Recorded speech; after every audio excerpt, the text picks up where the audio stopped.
Good evening, everybody. Happy Monday evening. Every week we go live on YouTube for Get Creative. In this podcast, we talk about creative finance as it pertains to real estate, buying businesses, selling businesses, planes, trains, automobiles, everything in between. And tonight we're going to be talking about some interesting things that I found out last week. I found out one of the most alarming things I've ever heard in my life, which is that 46% of all of our tax dollars go towards paying debt, not just debt, but interest on debt. There you go. Brian Fieros, he says live. That is right. We are live tonight. Thank you guys so much for coming in and hanging out with me. Whatever questions you guys have about your business, creative finance, please say them in the comments. We'll hang out, answer whatever questions you guys have. But it's interesting. I want to give you guys a link to something that I'm in the process of doing right now. I'm in the process of helping families all over the country get access to affordable housing. And this week we helped 4 families get into homes without banks, without credit. And I want to give you guys a cool little link to help you guys out as well. So take a look at the link or take a look at the screen on your YouTube channel. You guys can go to pacemorby.com/buyers map. And what you'll see is you'll see a list of all the buyers that have signed up for me and the SubTo community, finding houses for them all over the country. I don't know what it is about Atlanta, but man, there's a lot of people in Atlanta that want us to find a house, but it's honestly not that many. We probably do, let's see, we've got about 100 actual pins in Atlanta, somewhere around Atlanta. And I would say that we do probably about 100 deals just in Atlanta every single month, creative finance wise. And so I think it's going to be relatively easy to find everybody on this list a home. What I want you guys to do is, if you guys are on the YouTube channel right now, I'll put the link in the side chat and you can jump over there, sign up for this list. Joseph Mena says, Pace, I made $50,000 on my first seller finance deal. Thank you, brother. I love you, man. I'm so proud of you. I remember when I had no idea that that was even a possibility, to be honest. It's freaking amazing. Bedtime stories from Pace. I know it's late. It's 9 o'clock here in Montana and late. You guys are all over the country. If you're East Coast, it's already 10 o'clock. And if you guys are somewhere else, it might even be morning. Today, we're going to be talking about how to pay less money in taxes. But before we talk about that, I just want to point out, if you guys are looking for a house, a SubTo deal or a seller finance deal where I help you get into one of these homes, please go over to pacemorby.com/buyers map. And you can scroll down here and you can get on here that says, I want to sell my non-cash flowing asset, or I want Pace to find me a house. You can click on I want to buy. And what's going to happen, it's going to send you over to a web form. Here's what the web form looks like. We reshare it because it's funny how sharing works on StreamYard. Pace, I want you to find me a house. All you have to do is come in here, fill this information out. What monthly payment do you want? How can we contact you? Are you going to want me to finance your down payment? Those types of things. It's kind of cool what I'm doing. Not kind of cool. I think it's life-changing for a lot of people that don't know how to buy a house. And if you can find a home, buy a pin, you give a commission. Do I get a commission? AJ Deal. You want me to break down how I make money on these deals? Do you guys want me to break down how I buy these deals and what works? If you guys want to come in and chat with me on the live, I'm going to put a link in the side chat that allows you to come in the backstage, ask me a question live, and let's have a chat. Whatever you guys have going on, I'd love to answer for you. But let's talk about how to avoid paying taxes legally.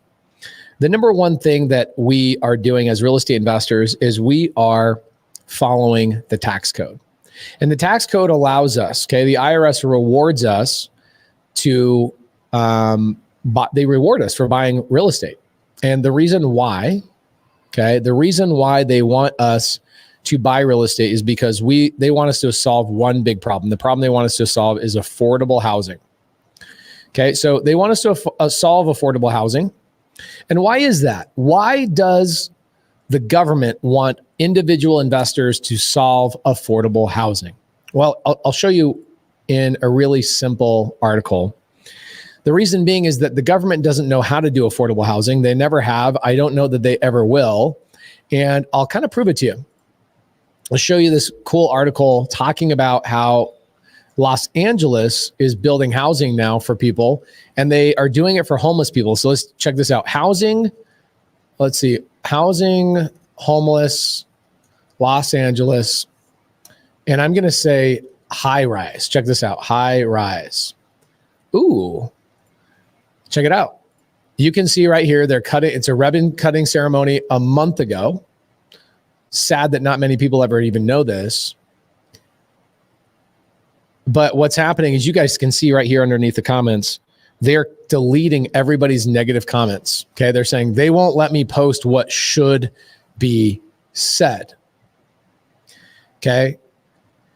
What's happening right now is people are realizing what the government is horrible at, and the government's horrible at building housing. Look at this. They built high-rise apartments for homeless that cost $600,000 for a student. That's the cost. That's what they spent. Okay, that's not what they're selling them for. They're not selling them. They're letting homeless people and less fortunate people live in them. And they spent $600,000 per unit to do it. This is a month ago, my friends. So the government knows they don't know how to solve affordability. And so what the IRS has done is they've incentivized us as real estate investors. And they said, guys, if you go and buy real estate, we will give you massive, massive tax cuts. Tamisha, what's up? Incentivized us. Haven't seen you in a bit. They said, if you go and buy real estate. Hi, turn off your I know, I just did. How you doing? I'm good. How are you? I'm good. I don't know that you have a question for me, but you came in to chat with me. Anybody that wants to come up here and chat with me, like Tamisha, she clicked on the link in the side chat. It says StreamYard.com/a bunch of letters. Okay, come in here. Let's chat. All right. And so the government, again, is doing multiple things to incentivize us as real estate investors to solve affordable housing. They're doing HUD housing. They're doing Section 8. Okay. Not only are they willing to help pay for the rent for these tenants, they're actually willing to offset your income. So let's do a really simple calculation here. Tamisha, you can hang out with me if you want. Okay. Cool. Okay. I will do solo layout, but you're here. You're chatting. If you have a question, let me know. Okay. Okay. So here's what they do. Let's say that I have a W-2 job, right? Here I am, I'm Pace. I have a W-2 job and I'm making, let's say, $150,000 a year in income. Well, sadly, I don't actually make $150,000. I generate $150,000, and then a good portion of that goes to the IRS and to state taxes. Okay. Now, some states like Texas, you don't have state income tax. Arizona, I do. Montana, I do, where I live in two different parts of the year. But you pay that money. So let's look at this. For $150,000 worth of income, how much am I going to pay in taxes? Let's do a little Google search. Let's find the answer to this. I'll do a little presentation. We'll find this out, and then we'll reverse engineer. What do I have to do in real estate to not pay taxes? I'll give you guys a really good formula. So how much in taxes will I pay for $150,000? All right. How much do I pay on 150? Okay. I'm going to pay, that means your net pay will be 102. Ooh, your average tax rate is 31%. Doesn't that hurt so much? 31 freaking percent. The thing that hurts the most, I think, about this is not even so much that I'm paying taxes. The thing that hurts the most is that I'm paying 31% of my income. Oh, this is the worst. 31% of my income I'm paying to a government that doesn't know how to manage any amount of money. And out of that money that I give them, 46% of it is actually paying interest on money that government has borrowed in order to pay all of their debts. There hasn't been a balanced budget in the United States since 1990. Okay, it's been over 30 something years. And we now, sadly, have just hit $35 trillion. Let's look at that. Let's go national debt. clock. I don't know if you guys have ever done this, but this is freaking great. Do yourself a favor, go check this out. Oh my gosh, this will make you throw up. This will make you throw up looking at this. Okay, so US debt clock, you can see we just hit $35 trillion on Friday. Okay, that means every single citizen owes $103,000. This is such an amazing website. Okay, check this website out when you guys get a chance, and you guys will be able to see all sorts of stuff. Time machine, let's go to 2020 or 2000. 2000, we only owed $5 trillion. We are going in debt over $1 trillion every single year. Kind of crazy. So what's scary about this is that the money that I'm paying in taxes, 46% of my money goes to pay for interest on that debt. It doesn't actually go. People are like, oh my gosh, Pace, don't you think that you should pay money to the military and the guys? I'd love to. If somebody actually in the government balanced their budget, I'd be happy to give them money.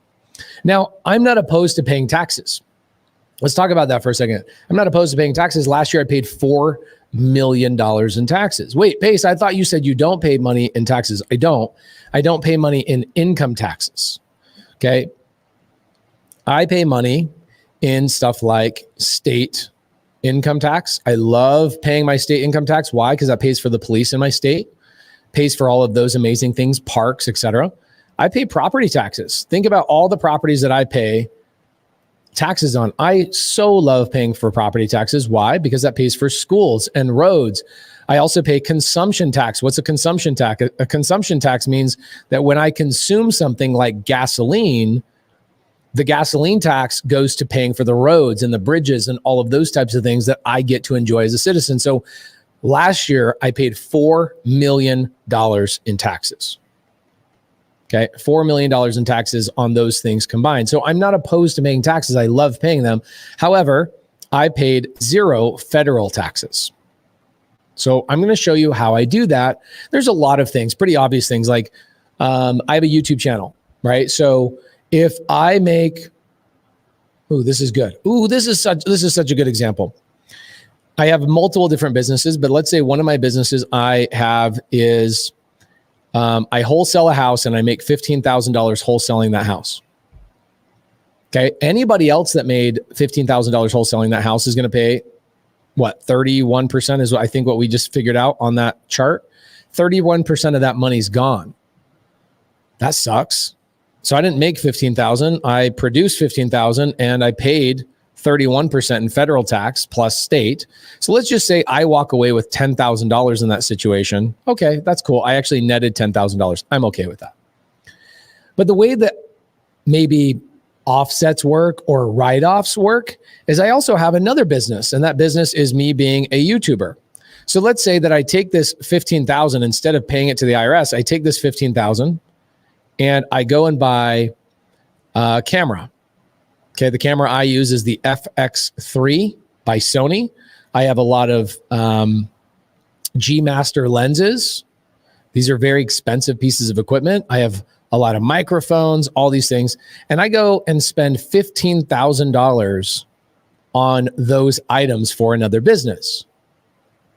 Okay. Okay.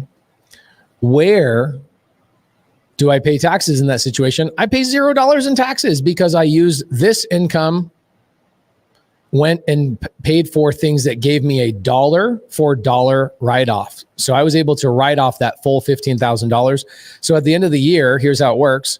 One LLC that I did wholesaling in says it made $15,000.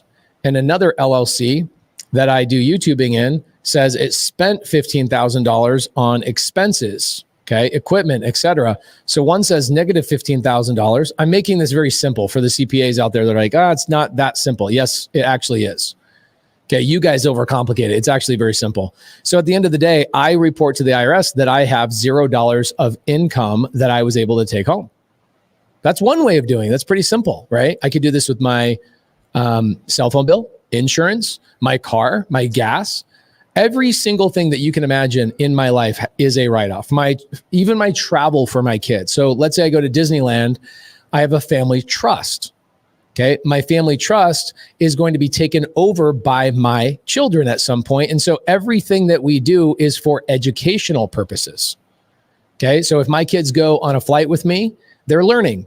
If my kids are out at Disneyland with me, that's learning as well. They learn so many amazing things being able to be with me, go around the world with me. So flights for my kids, food for my kids, food for my wife and I. My wife is my business owner or business partner. Okay. I get to write off literally everything in my life because I am a business owner. It is a cheat code. Democrats and Republicans use all of these things. It is in the IRS code and they all love it. Doesn't matter if you're Democrat or Republican. Democrats will pretend that like they're not doing it because they want to use it as propaganda. But the reality is Democrats use all of these strategies as well. And so can I write off every dollar that I make? No, I can't. At some point, I'm like, dang, I don't have enough write-offs and I don't need to buy another microphone and I don't need to buy another camera and I don't need to buy all these things. So at some point, I will have income that I need to report. And so the way it works in real estate is I'm going to give you guys some very simple terms for people watching this in the future that might be a CPA. Chances are, I'm so sorry, but chances are I probably know more than you do. It is hard for me to say that for people that have gone to school, they've gotten degrees. I know more about their profession than they do. Why? Because your CPAs, okay, certified public accountant, your CPAs, there's tiers of CPAs. You don't know this until you start making more money. CPAs only know what they learned in school or what they are interfaced with after school. Okay. It's just like a doctor. Okay. They don't learn, mostly what you learn in school is how to not kill people, right? CPA, same thing. They learn law, they learn kind of basics, how to file a return, et cetera. But there's a lot, the CPA that I first worked with, okay, he was working with people that their average income was like 150,000.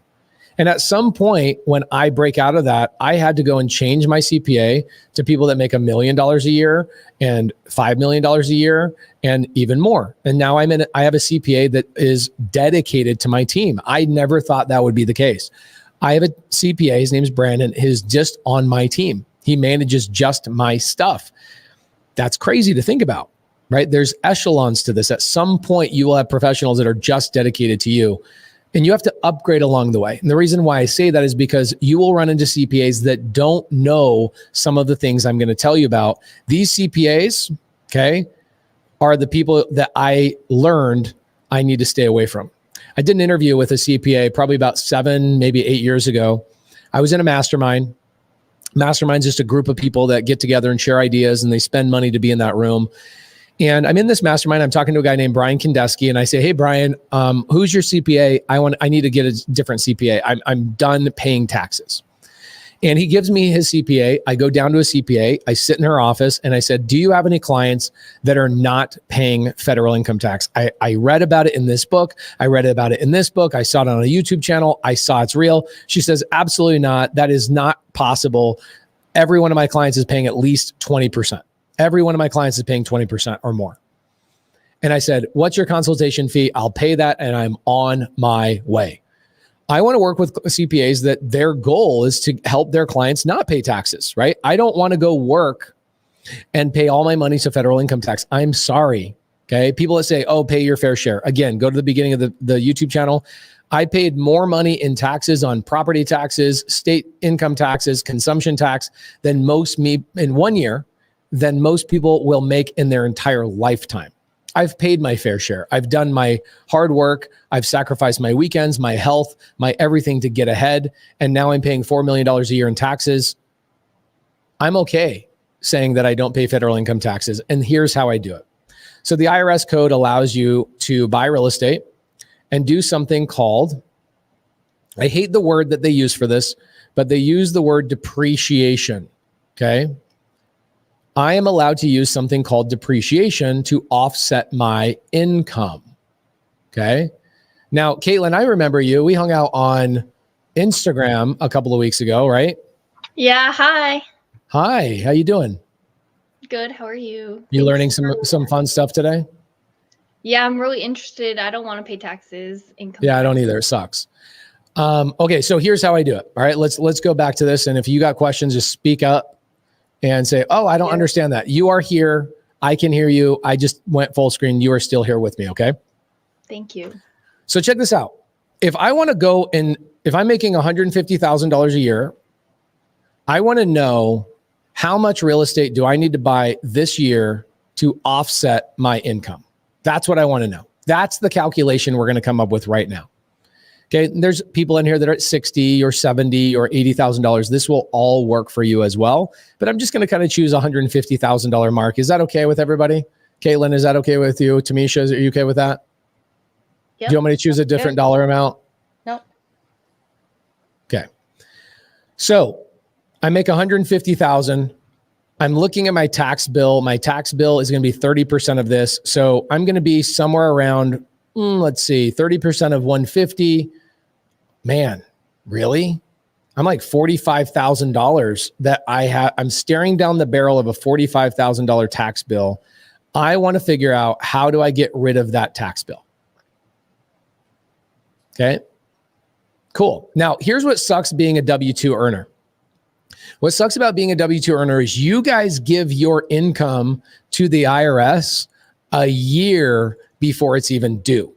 Then you file your taxes in April and you ask for some of your money back. Isn't that kind of messed up? It's messed up. It's so messed up. What we do as entrepreneurs is we don't pay money unless we owe it. And so I have all year long that I'm not paying taxes. You guys are, every single W-2 earner is in a bad situation because of the way the system is set up.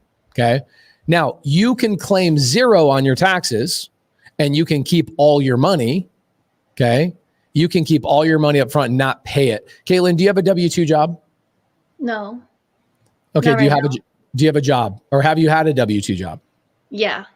Okay. And you remember you got your you got your check and you're like, I'm going to make $1,000. And it comes back, it's like $620. Yeah. Sucks, right? Mm-hmm. I always claimed 0 on my W-2 income because I wanted to keep my money in my pocket all year long. And then I would give the IRS a check April 15th when it was due, not when I earned it, if that makes sense. Okay. You don't owe income taxes until the end of the year, just FYI.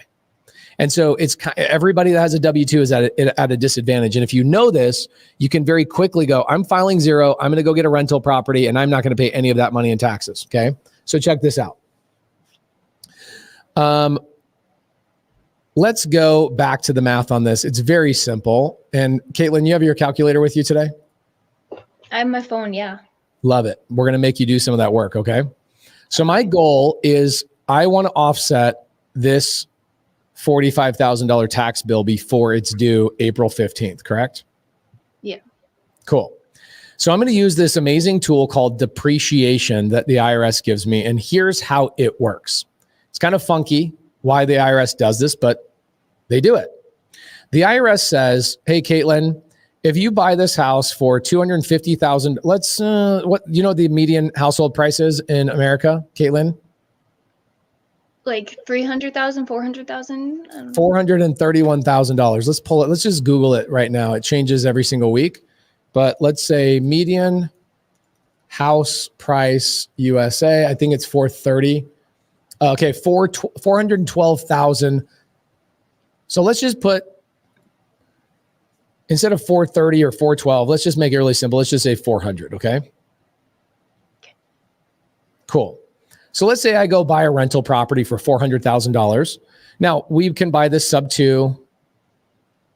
We can buy this seller finance. If you guys have questions about that, happy to answer that.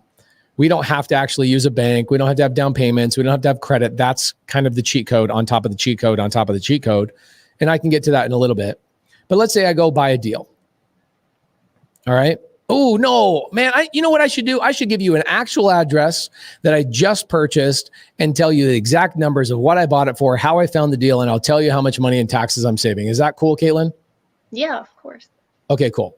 So I just bought a property on Villa Hermosa. I'll pull up the address right now. We'll pull it up. I think some people have seen this. I just closed on it. Villa Hermosa. Give me a second. I don't have the address off the top of my head, so I got to remember. And I got to go to my address finder thing in my Heather Villa Hermosa SubTo property. Okay, great. The address is 17742 West Via Hermosa. And I will pull this up online so you guys can see how beautiful this house is. And I'll tell you a little story about where I found it, and then we'll get into how much money I'm making on this particular deal. And the main thing I want to highlight to you, it's going to take me a minute, but I want to go the slow, long way if you guys are cool with that. I want to say where the deal came from, how did I finance the deal, what am I doing with it, how am I making money, and then I'll also show you the calculation for how I'm not going to pay taxes because of it, okay? John Herr, good to see you, handsome. John, I like how John Herr came behind the stage. John Herr is one of our leaders inside of SubTo. You handsome son of a gun. I freaking love you, bro. Good to see you. John Herr is awesome. So let's go into showing you guys what this property looks like. So you guys that are a little bit more visionaries like me, you want to see stuff. You want to see that it's real. I'm the same way. I don't blame you. Here's the property. It's so brand new. It was built 2 years ago. I don't think there's, oh, there are photos right here. So here's the house. It's in Surprise, Arizona. It's a 4-bed, 3-bath house, 2,200 square feet, pretty decent sized lot. Cute little son of a gun. And a lot of people are like, wait, you're taking over people's mortgages. Yeah, and I got those swords in the transaction too. For any of you dudes out there that are just a little bit jealous of my swords. Okay, nice house. I think just about anybody would want to live in this home. And the sellers bought this house 2 years ago. Caitlin, I'm going to give you a master class right now. Yay. Check this out. Do you know what a VA loan is? Veterans loan? Yep, veterans loan. Great guess. I love it. Do you know what's special about a VA loan and what a VA gets when they buy a house? They get deduction or some kind of discount? They get a no down payment loan. They don't have to put any money down a lot of times. They put either no money down or 3% sometimes maximum down payment. Okay, so they get like low to no money down, which is awesome. But here's the problem. Let's start. Oh, I got to start from the beginning for Caitlin. Okay. Caitlin, if I am a homeowner and I own a house, my name is Pace. I own a house that I bought for $410,000 today. And in a couple of years, that house is now worth $440,000. It's gone up in value. Okay. And I decide it's time to sell this property. So I go hire a real estate agent named Heather. And Heather goes and puts that on the market. Okay. That the market is called the MLS for the people that are brand new like you, Caitlin. Okay. And I get a buyer that comes along and this buyer says, hey, I saw the deal on the MLS. I want that house. I want to pay $430,000 for that house. Here's where I'm going to trip you up, Caitlin. I'm going to ask you a question that's going to throw you off. Okay. I bought it for $410,000. I put zero down because I got a VA loan. I sold it for $430,000 on the market.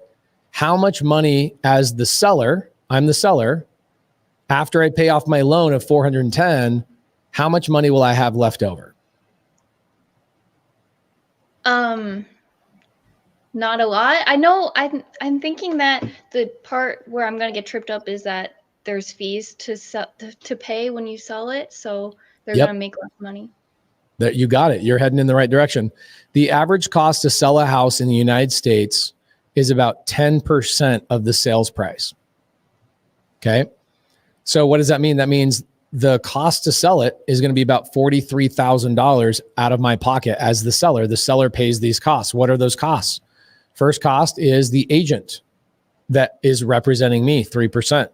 The agent who represents the buyer. Did you know the seller pays the buyer's agents?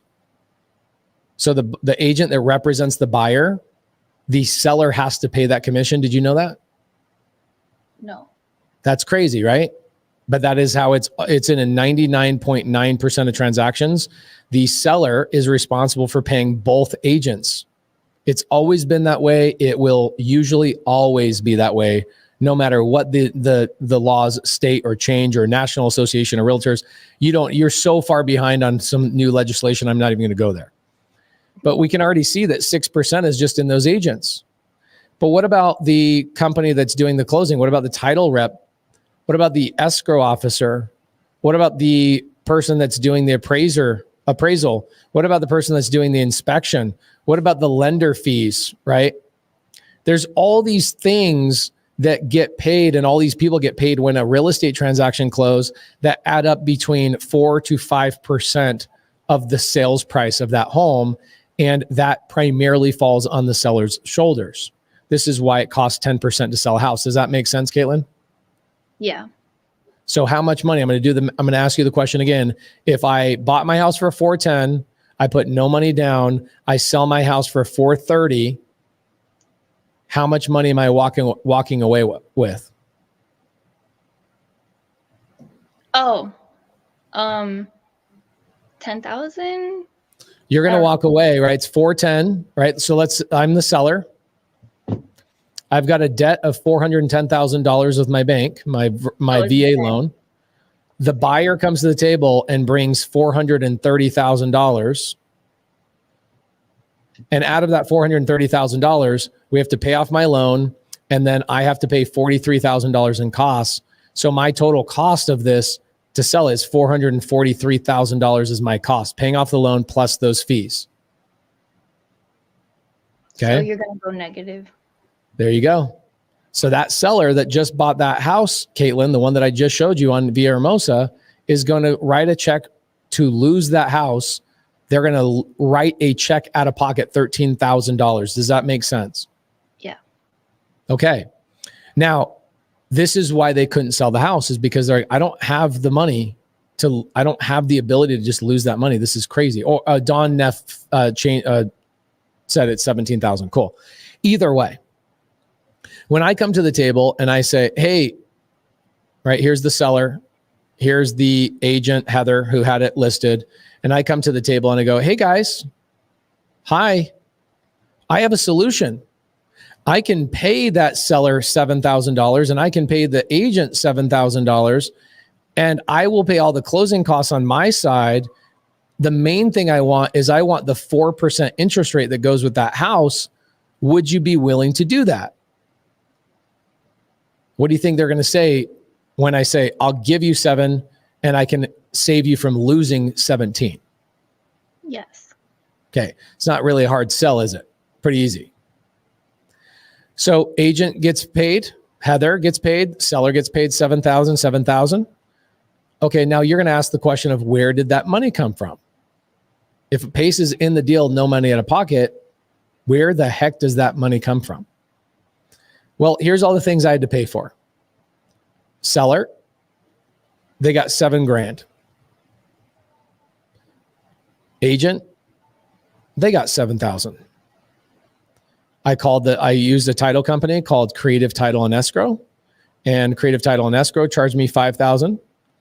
I've got the first payment that's due on that loan, plus some utilities, plus some other things. So let's say $5,000 miscellaneous costs. Guess what else I did, Caitlin? I also paid myself, I know this is crazy, but I paid myself $15,000 for putting the deal together. So I got paid $15,000 to buy a house up front. Where does this money come from? This money comes from one of two locations. Either A, it comes from a PML, also known as a Gator, or B, it comes from a PMP, also known as a Gator, depending on the strategy. Gator is just a nickname for it. Okay, a PML stands for private money lender. So somebody comes to me and says, "Hey, Pace, I'll give you a really good example. I've got one going on right now. I've got one of my private money lenders is asking me to pay them off from a loan they gave me like 4 years ago." Okay. I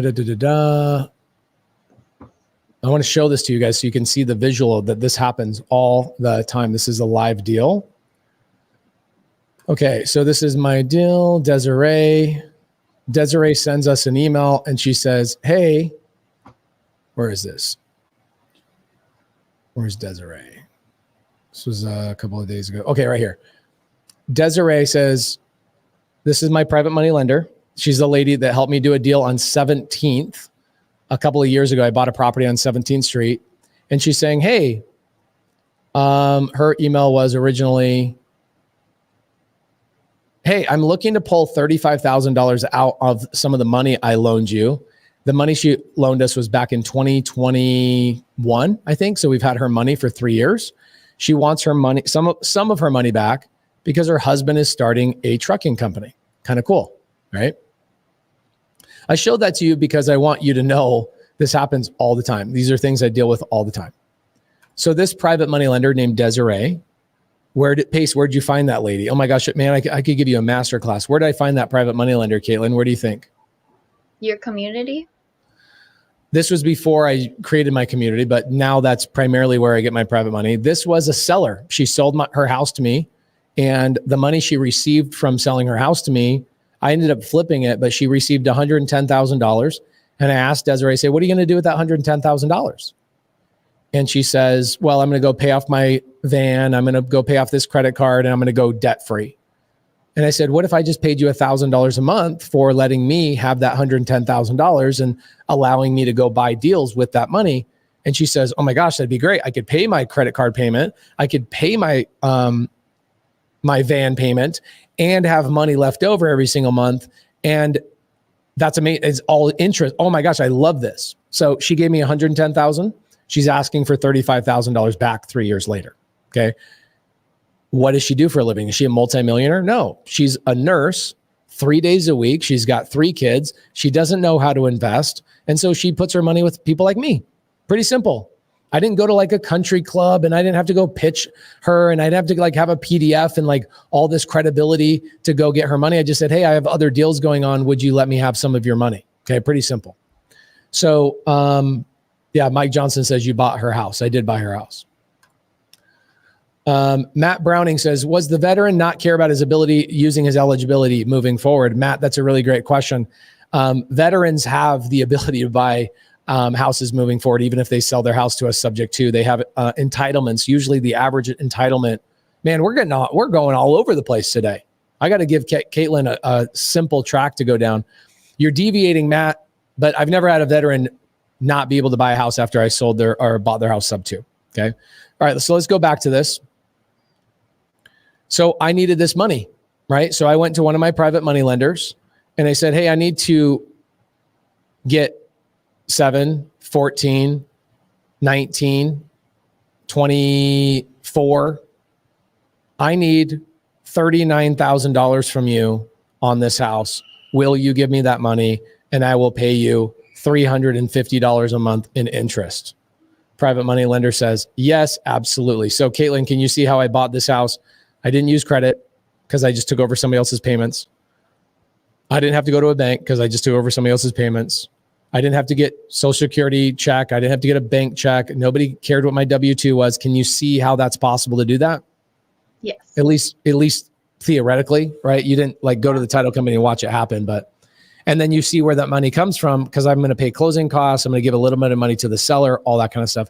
And I got paid $15,000 up front, which is awesome. Okay. Are you using some of that money for the renovations, or are you keeping all of it?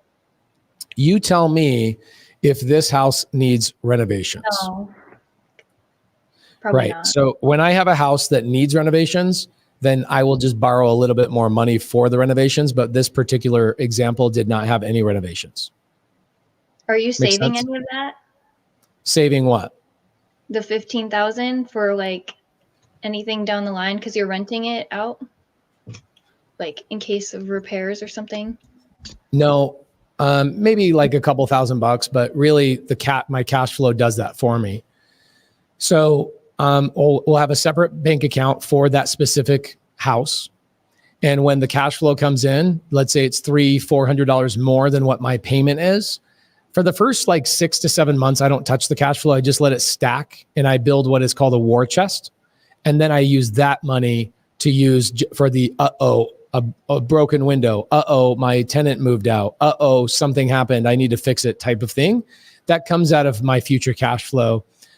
I use that $15,000 for whatever the heck I want. I could use it for that if I want to, but I also could use it to pay my living expenses or quit my W-2, right? Like if you did one of these deals, Caitlin, how many months could you survive on that 15 grand? I live with my boyfriend now, so I'm not really paying for rent. So Perfect. So a whole year, basically? yeah. Okay. Like it's so simple for you to do one of these deals a week versus worrying if even like, let alone a year, doing one a year, right? You could pay yourself one time on the front end of this deal and the deal cash flows. You don't have to work the whole entire year. Okay. So oh yeah, cool. That's awesome. Michelle Rice says entitlement is $766,500 in 48 states and over $1 million in Cali and Hawaii. Pretty intelligent group here. Michelle Rice is in our community. The people in the side chat that know all the answers are people that are already in my community. Hyper intelligent, been in the community for a long time. Okay, cool. So let's go back to this example. So we know how I bought the house. We know where the money came from. We know why the seller sold to me. We know why the seller had motivation. Are we all on the same page there so far? Caitlin, that question's for you. Yes. Okay, we're on the same page. Okay. Now, you might ask the question of where do these deals come from? Where do I find them? Yeah. Okay. Pretty simple. I could go to, for this particular deal, I use a software called PropStream. And I asked PropStream to give me a list of real estate agents who have houses that are listed over 100 plus days, who have VA loans or FHA loans and no equity. Do you see how crazy specific we can get in 2024 on the list that we're pulling? Mm-hmm. Okay, so I'm reaching out to an agent. They've had the house listed for over 100 days. I went for VA and FHA loans. Why? Because they have no equity. They're going to be in some pain when they try and sell the house, right? They're going to have to lose money out of their pocket to sell the house. How do I know they don't have equity? Is because they bought it with a VA or an FHA loan. Does that make sense? So you can never build equity with that loan because there's no down payment, but they don't pay interest or like principal. I don't know. So here, this is a really great question. You're asking why don't they have equity? They don't have equity because they didn't put a down payment down, right? Okay. The other reason they don't have equity is because the house only went up. Like, what's the average amount? Let's do this. This is great, Caitlin. What's the average amount a house will go up in value in a year? Historical average, nationwide. What's the historical average? You don't know. I'll answer it for you. It's 5%. Okay. So the house did go up in value. They bought it for $410,000. But let's say it went up in value 5%. 5% in value, this 12-month cycle is what, $20,500? Mm-hmm. Okay. Then the next year it goes up another $20,500. So you might ask, well, why don't they have $41,000 in equity? Yeah, why? Well, because we already did the math for you. They've only owned the house for 2 years. Therefore, the compound effect of 5% only went for 2 years. So at this point right here, they basically are breaking even because this $20,000 and $20,000 will just barely cover the cost of them selling the house in the future. So typically homeowners, this is all homeowners, by the way, even in a market that's going up, homeowners buy their house today. They don't have equity typically until their third year in the house. Interesting to find out, right? Mm-hmm. Do you know how much equity the average homeowner has when they buy a house? None. Negative 10%. Mm-hmm. Every single homeowner that buys a house on the market, every single one has negative 10% equity. Why? Because they bought it at what the house is worth. And if they turned around and sold it the next day, they would have 10% of cost. So they actually lost 10% on that deal. Does that make sense? Yeah. So if he had the house for like 4 years, would he have some equity? Yes, possible. Very possible. Okay. So he still has like a mortgage, but it's just a VA loan. Yep. He has a mortgage. And by the way, this is an interesting thing too, Caitlin. Man, we're teaching you all the real estate basics today. This is awesome. Check this out. Let's say I have here's a 30-year time frame, okay? 30 years. That's the average mortgage length. This is what you'll hear this in the future. It's called amortization. It's a really stupid word, but amortization looks like this. And what that means is everything below this line is interest. And everything above this line is principal. Okay, so you see how over the first or the 30 years of your loan, the way this works is the first 10 years, the second 10 years, et cetera. So in your first 10 years, like 87% of everybody's payment, okay? 87% of everybody's payment in their first 10 years goes just to interest. So is that seller really paying their mortgage down much in their first 2 years, or is it primarily interest? Primarily interest. There you go. So he has a mortgage. So you're like, well, he's making payments. Isn't the mortgage going down? Not really. Mm. Right. So does that depend on the interest rate or? No. Okay. It doesn't matter. Now, your payment is going to change, but the percentage of interest versus the percentage of principal is skewed so greatly for the first 10 years that the bank, and why would they do this? Why does the bank do this, Caitlin? They get more money. They ensure that they get their return. And why do they do that? Is because they found out a long time ago that the average homeowner, let's Google it. This is an interesting fact that a lot of people don't know. Man, we're learning so many freaking things today. All the basics today, Caitlin. This is freaking great. Thank you. Yeah, of course. The basics are fun. So let's do this. Let's say average time a homeowner stays in a home. It's 12.3 years. The typical U.S. homeowner spends 12.3 years in their home. However, the average length of home ownership has changed over the years, blah, blah, blah, blah, blah. Okay, now let's ask a different question. Average time a homeowner has a loan versus refinance. Actually, that's okay. There you go. Between 1994 and the first quarter of 2020, the median number of years a borrower has kept a mortgage before refinancing is 3.6 years. What does that mean, Caitlin? It means the bank is so smart. What they do is they go, these stupid borrowers keep refinancing their loans every time the interest rate changes. They're so desperate just to get their payment down that when the interest rates drop a little bit, they go and do a refinance. You know what we should do? We should make it so the loans, the majority of the interest is all stacked up in the first 10 years. So in those first 3.5 years they have the mortgage before they refinance us, the majority of the payment they give us is all interest. Mm-hmm. It's genius. Okay. And what's funny about homeowners, they don't understand this. They have no idea that this is the case. It's actually better for you to stay in a 4% interest rate loan.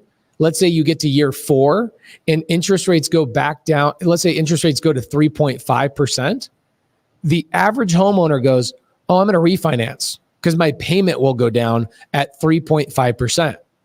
But what they're not realizing is that now they're starting that amortization all the way over to day 1. Does that make sense? So there's a new amortization period with each new refinance. Every refinance starts back at 0. So let's go back to the amortization schedule. Okay, the amortization curve. Amortization just means paying something off over time. Okay, that's what amortization means. Okay. So let's say that I have a loan and that loan's going to pay off over 30 years. Here's my interest. Here's my principal up here that I'm paying. So obviously in the last 10 years of my loan, like 85% of my payment goes to principal.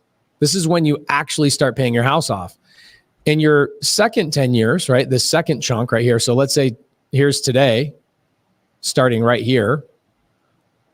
You really don't start paying your house off until you get into the second phase of 10 years. Mm-hmm. Does that make sense? Do people buying their homes know this? Like, No, have no clue. No, zero clue. Zero clue. There's people right now, Caitlin, that are on the live broadcast right now that have bought multiple homes and refinanced multiple homes, and they just learned that today. that's like the opposite of a loophole in like the Matrix. Like, Right. it's like a trap. Yeah. Right. So I look at this guy's loan. What's cool about this is that loan that I took over at 4%. I'm not only just taking over a loan at 4% with no bank approval, no credit check, none of that kind of stuff. I also took over a loan that's already 2 years deep into its amortization schedule. I took over a loan a couple of weeks ago. The lady got the loan in 2005. The interest rate is 18 years old. Mm-hmm. How much more? What my percentage of, if I pay $1,000 a month today, I get a new loan. Let's say hypothetically, I go get a new loan today, and I'm paying $1,000. What's going to happen is, I'd say about $900 of that $1,000 is going to go to taxes, insurance, and interest. Only $100 will go to principal. Does that make sense? Yeah. When you're 18 years deep into that schedule, it's the opposite. It's like $700 is paying down the principal, and only $100 or $200 is going towards the interest. People don't realize this. They don't have the faintest clue that this is happening. Is the banks don't show that on like a contract or something? Oh, yeah, of course they do. Okay, Caitlin, you're so young. You haven't done one of these things yet, but you'll go there and you're excited about the white backsplash and the gray cabinets and the stainless steel stuff that you're going to move into and start building a family and get a new dog and all these cool things that 99 point. And I was a loan officer. I used to give people these loans. They would come in and apply to me, and I would walk them through all this stuff. They do not, they just go, where do I sign?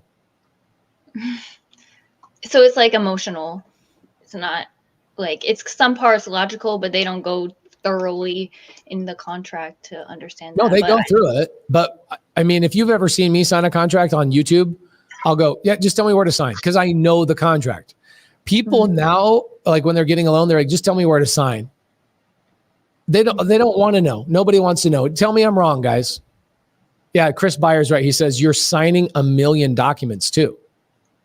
Like the stack of papers is this thick. Okay. Yeah. Everybody in here is like, nope, they don't read it. You're right. Okay.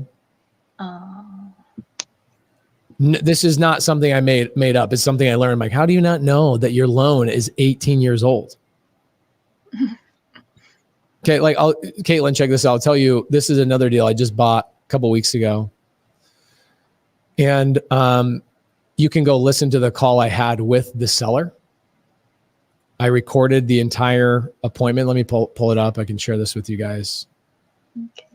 I went and I met the seller in her home. The first time I talked to her was on the phone.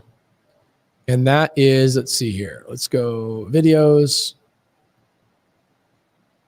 Okay, so this one right here, this seller call is the first time I have a conversation with her. And I'm breaking down the entire deal. I'm on the phone with her. This is the first conversation. I'm asking her everything that's going on with her situation. Why would she sell to me? Why would she sell to me? I offer to her, Caitlin, why don't you just partner with me? I'll partner with you. Your home loan is 18 years old. This is an amazing loan. How did your agent not tell you how good your loan is? Like, I will happily keep you on as a partner. Seller's like, okay, well, come meet. I don't know. I'll call you back. I go, no, you're not going to call me back. I'm going to come and meet you in person. So what I did is I then went to her house. And this is now the second time I talked to her is in her house. It's a beautiful, the house is fully renovated. It's an Airbnb she's mismanaging. She lets me take over her 2005 3% interest rate. It's 18, 19 years old. And you sit here and you go, how is this possible? Caitlin, I just posted this a month ago.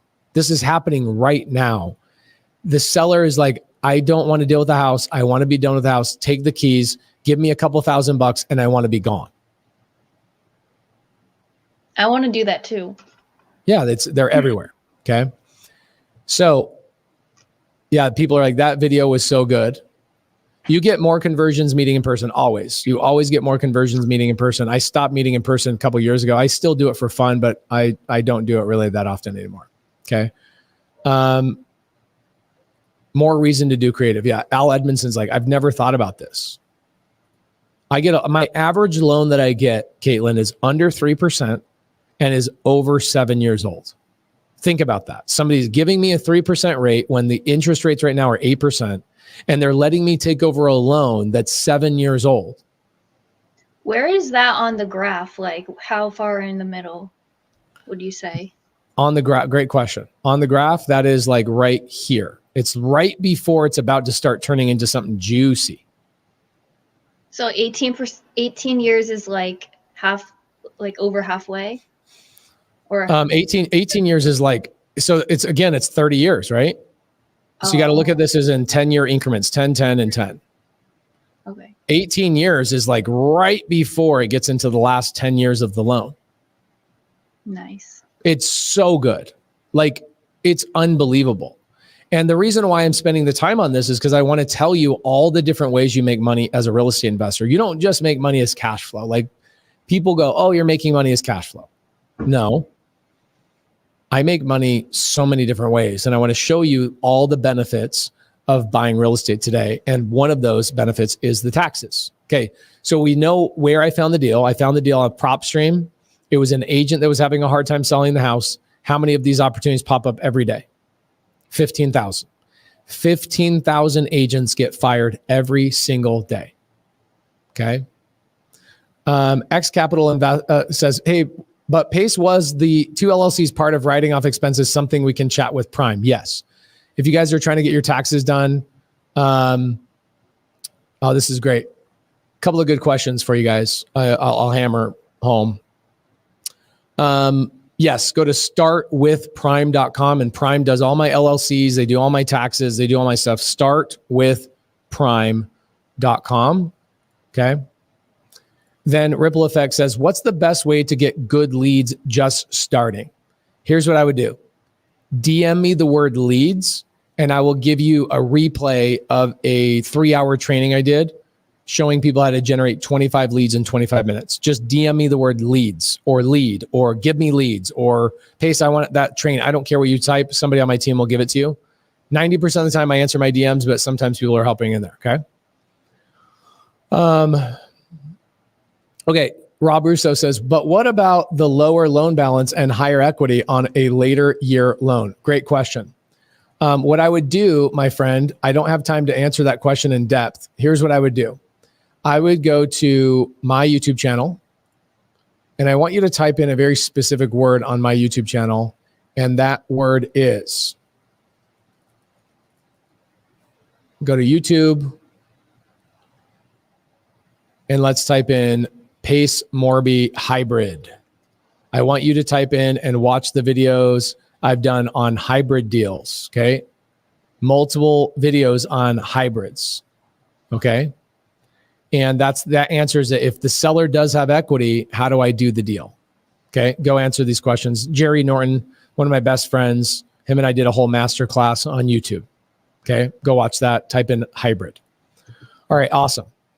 So if you need leads, Lisa Green, my friend, Lisa Green, you typing leads in YouTube is not DMing me. DMing is Instagram. Go to my Instagram, go to messaging, type in leads. Somebody on my team will give you a link. That is not DMing me, my friends. DMing me, you are commenting in YouTube right now. You are not DMing me. Direct message me. Go to Instagram, open up your Instagram app, go to Pace Morby, DM the word leads to me, and I will get you a training that will show you how to generate 25 leads in 25 minutes. Okay? All right. So we know how I found the deal.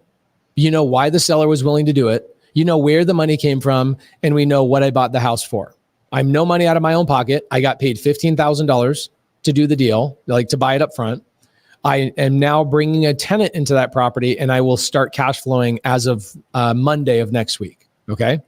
So let's go through, and Caitlin, I want to explain to you the benefits of buying real estate. When you're brand new, we think the benefits of buying real estate are cash flow. That's what we think. But as you get more experience, you realize cash flow actually is for, I always say this, I don't mean it negatively, but cash flow is for children. Very few high-level real estate investors focus on cash flow. They don't focus on cash flow. Cash flow is great and everything, but really all the other benefits are way, way, way better. Chris Beyer says, what's the average time it takes to find a tenant? Could be 1 day, could be a week. Yep. Rob Russo, he says, could you do SubTo, seller finance no, and PMP for the difference of for the hybrid? Yes, you can. I would go, again, for those of you guys that are new to me, I've been putting out amazing stuff for years. But let's go and look at my channel again. I'll show you guys how to be really resourceful. Check this out. YouTube channel, type in Pace Morby Personal House. Okay. Oh, here you go.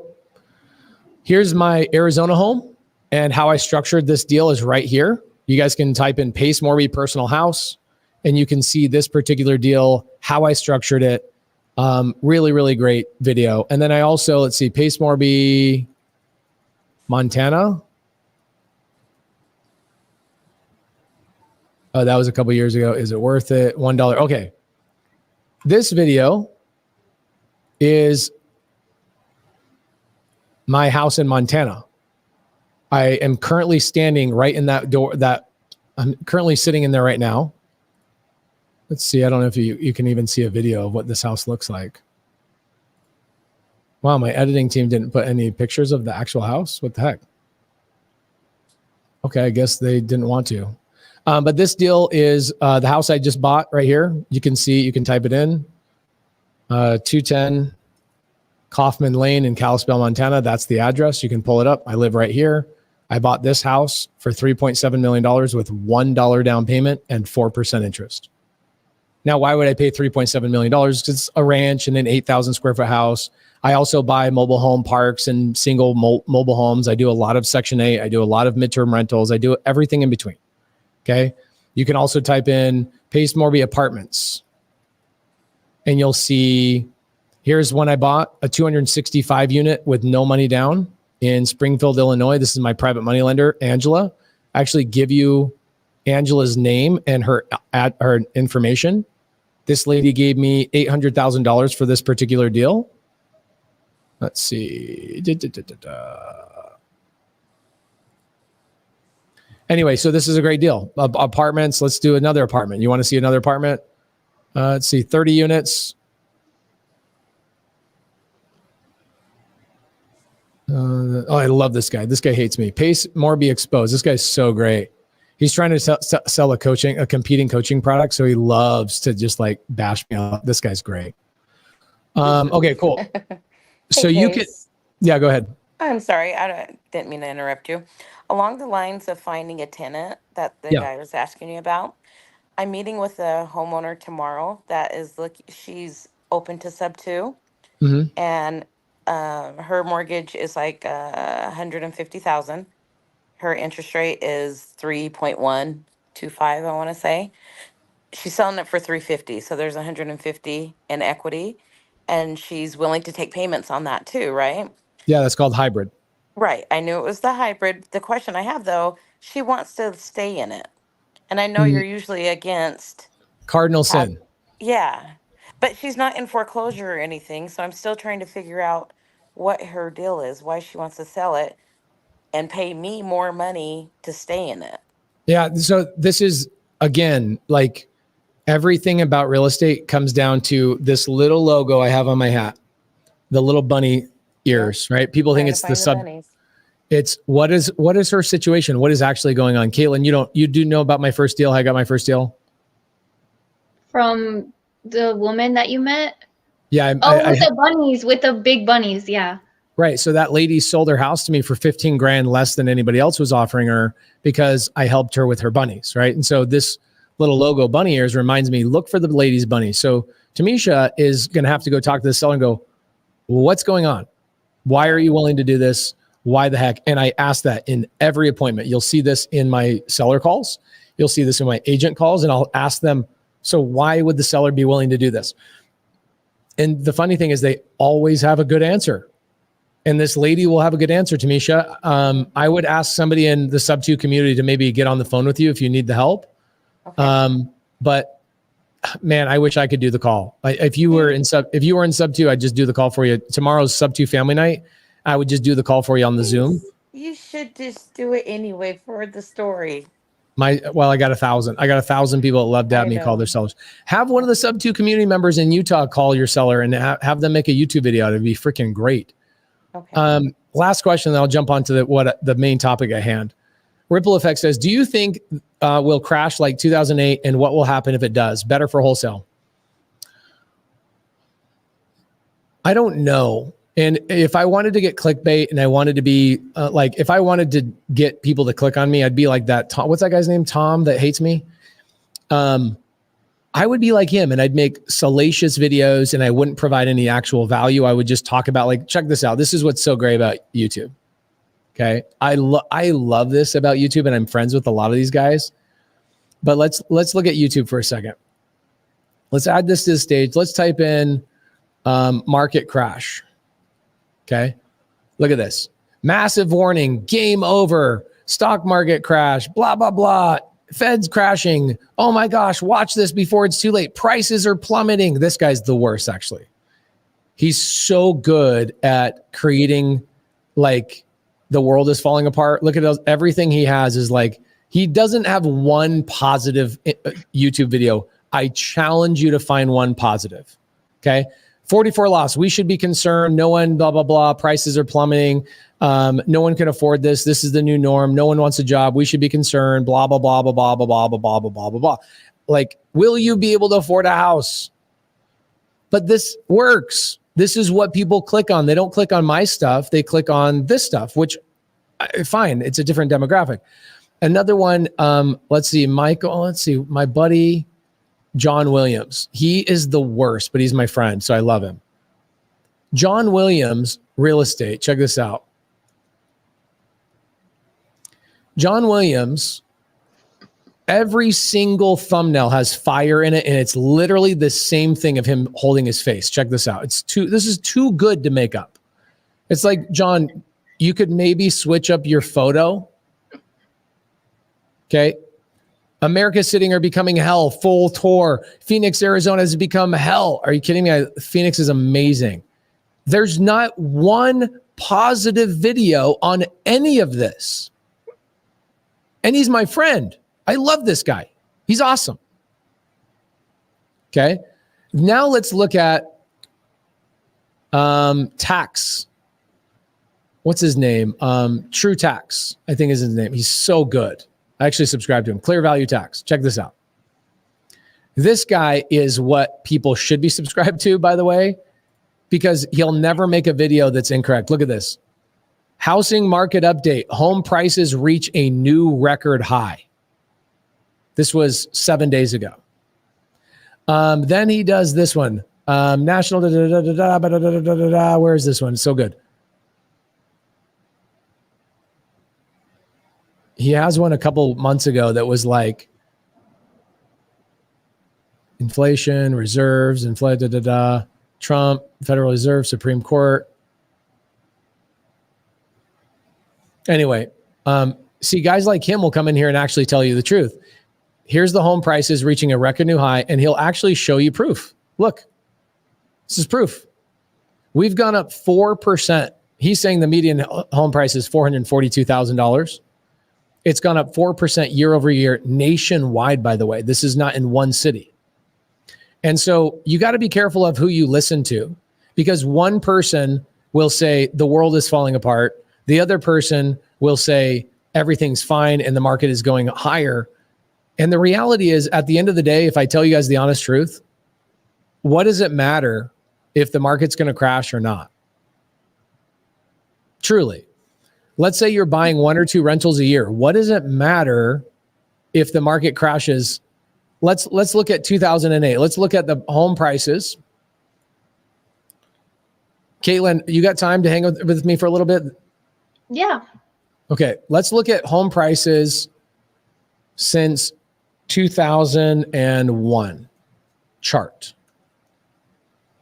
Okay, let's not make anything up. Let's just go do the homework. Let's do the thing. Let's go pull this up. All right, got it. Okay, interesting. So, index. Okay, perfect. This is great. You're going to see right here. Look what this is. You see this? Here, let me pull this up. I'll actually make this a little bit bigger. And I will not share this. I will share the other image. Okay, check this out. If I bought at the very top of the market in 2007, right before the crash happened, okay, and I just held on to the house and it continued to cash flow. I had a payment with the bank and I had a renter in there renting the property from me, and I just let it do its thing. What would have happened by 2022, 2023, 2024, by the way? Goes back up. It has always, historically, for the last million years that we have tracked real estate prices, real estate will always continue to go up, always. So if I buy in a market at the very tip of the top market and the market dips down 40%, it goes back to 2001 record lows, right? Am I concerned? No, only if I'm uneducated. That's the honest answer. And now, Caitlin, the thing that I wanted to show you tonight, I'm going to tell you why it's actually better for you to hold on to a property when the market crashes than it is to get rid of it, because you'll see here in a second. Okay. Only an issue if market crashes and money is tied up in stocks. Got it. Okay, cool. Yeah, he's straight, no chaser. He's awesome. This guy, that clear value tax is awesome. Okay. Jared Frankham, good to see you, brother. Love you. Good leader in SubTo. Awesome guy. Does a lot of deals. Joel says, is Caitlin single? Joel, she lives with her boyfriend, bro. Leave her alone. It must be hard to be a girl nowadays. I got 8 sisters and I have 2 daughters. It must just be so hard to be a girl. But Depends also, on Joel, how you look at it. Yeah, that's true. It's probably flattering, I'm sure, to a certain degree. Okay, so let's check this out. Caitlin, we're going to go through what are all the benefits of buying real estate. Okay, I want you to write these down, take note, commit them to memory, whatever you want to do. I want you to remember these things because as of right now, the only thing you know is cash flow, right? And maybe you'll come up with a couple of things off the top of your head as well. Maybe you've seen some videos of mine. I've talked about this in the past, but let's go through this and kind of line this out. All right. So the number one most important reason why we buy real estate is what everybody thinks we buy real estate for, which is what, Caitlin? Cash flow. Right. This is what everybody's going for, is cash flow. Now, do we have to talk about cash flow because people that are new, the newbies, they cannot fathom any of the other reasons why. It doesn't make sense to them why we would buy real estate if cash flow is not the main focal point. And so what happens is the majority of people that are talking about real estate talk about cash flow because they're catering to newbies, and I totally understand and respect that. Totally get it. So this property I just bought on Via Hermosa, this property will cash flow me about $400 a month net.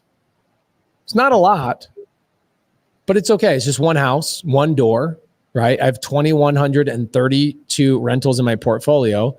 So that $400 per month on each deal kind of adds up pretty fast. Okay. What's the second reason why we buy real estate, Caitlin? Appreciation. You got it right on the head. Okay. Appreciation, which means what? The value of the property goes up over time? Right. So the average is 5% nationwide. Okay. So let's say that I buy a house, which we just did. We bought a house for $410,000. Next year, it's going to be worth $20,000 more.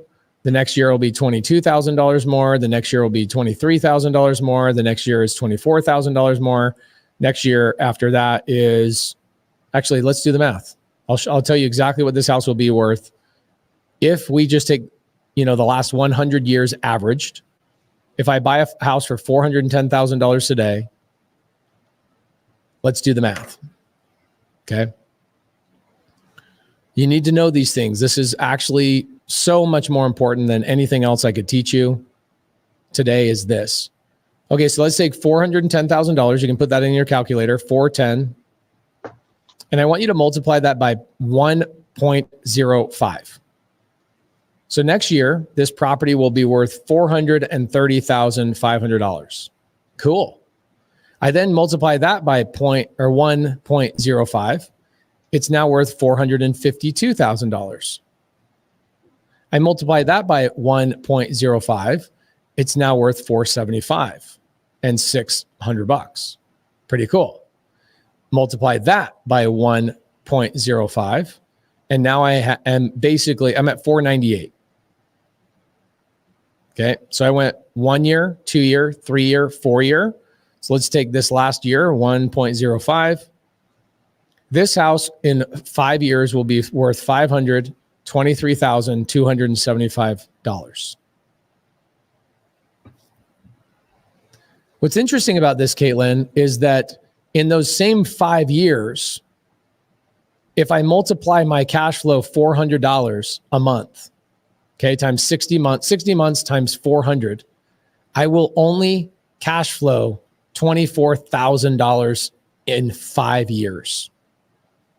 But the value of that property will go up $113,000 in those same 5 years.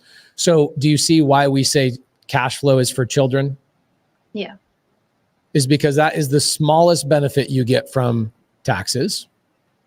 Okay. So appreciation, what did we just get in benefit? Let's put that on the line item on this house. By the way, this is how you get wealthy. Cash flow, you can get rich. Appreciation and tax benefits is how you get wealthy. So in 5 years, let's do a 5-year calculation. In 5 years, I'm going to get $24,000 in cash flow, right? Appreciation, we're going to say $110,000 would be a little bit more conservative. What's the third reason why we buy real estate? The tax benefits. Yep, there you go. Depreciation. Now, this is the time where I'm going to explain to you why they use the word depreciation.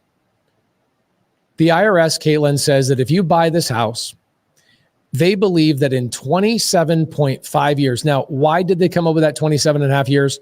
That is an IRS thing. I don't know why 100%, other than they have some weird calculation. They believe that in 27 and a half years, that house will have so much maintenance and have fallen apart so much that it will be worth basically $0.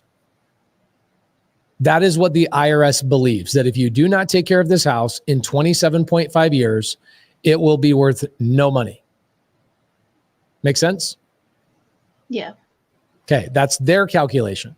So what they do is they say, all right, here's what we're going to do for all these real estate investors.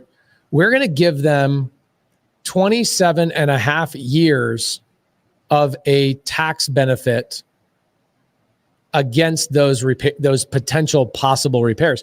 But what they're not calculating is that my tenant and their rent and the money I have as a spread above their rent is what pays for my repairs before I take my cash flow. So I don't really need their tax benefits, but they give them to us anyway. Mm-hmm. Okay. So let's do the math on this. You got your calculator? I want you to learn how to do this so you know exactly how to offset your income as well. Yeah. Let's take our $410,000 home. And we're going to just multiply this by 70%. Why am I doing that? I'm doing that because 30% of it is probably land, and they're not going to give me tax benefits on my land. Okay? So we are only going to be able to use $410,000 times 0.7. What's that number? 287,000. Cool. So that's how much I'm going to be able to utilize. Now I'm going to divide that into 27.5 years. What's that number? 10,436.36. So listen to this. The IRS is going to give me 27 and a half years of a tax benefit of $10,436. For 27 and a half years, I will get a tax benefit of $10,436. Where do you get the first number from? Is that the number it's at right now? Like the 400? Yeah, purchase price. Okay. Okay, what I bought it for. Okay, now here's what's cool. The IRS also gives me a couple of options. They allow me to do it year by year for 27 and a half years. They call this straight line depreciation. Option B, they say, we'll allow you to take 5, 7, and sometimes even 10 years up front in your first year.